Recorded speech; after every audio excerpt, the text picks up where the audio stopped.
America is losing the war with Iran, and Spirit Airlines just went out of business. Another casualty. Let's talk about it. So, Spirit Airlines was an American company that's been around for 20 plus years. They were trying to do a low budget sort of airlines the way they have in Europe with Ryanair. And they were doing fairly well up until this war happened. And now they've become another casualty.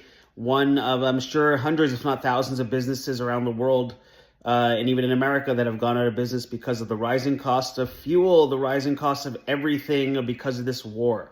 But America and Pete Hegseth this week were saying how it's a big success, how we should be happy and grateful for them for taking away the threat of nuclear disaster in the Middle East and against Israel and America. So let's talk about some things that how Iran is actually winning this war. First of all, they control the most importantly the Strait of Hormuz. Despite the ceasefire, despite the declaration of supposedly the end of hostilities, according to the Trump administration, due to the expiry of their War Powers Act, which says the president can only do armed operations for about 60 days before requiring approval from Congress, which it seems like they wouldn't get their approval from Congress. So they decided to call this war off and say they won. But Iran still controls the strait despite their double blockade that they're doing, which is completely pointless and purely for face.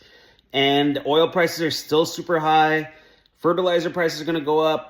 This is going to branch out into everything else because, as I said in a previous video, every element that comes to you and that affects your life, whether it's your clothes, your food, your furniture, whatever it is, your cars, it all has to be transported, whether it's by ship, by plane, or by truck.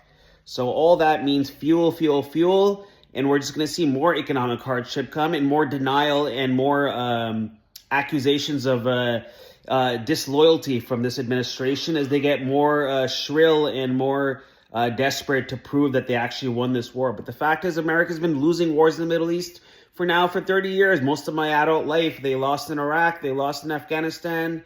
Their CIA-controlled Arab Spring was a big failure across the Middle East, resulting in a lot of wars and falling of regimes and the fall of Mubarak in Egypt and many things like that. So America has not been doing too well. They don't have too many allies left. In fact, their only ally really in the region is Israel, because even their UAE and Saudi allies are getting upset with them and want this thing to be over. And the Pakistani peace talks have been rejected. The proposals have been rejected, and things are just getting worse and worse by the day. And despite what Trump wants to deny it, Iran is winning this war and will win this war.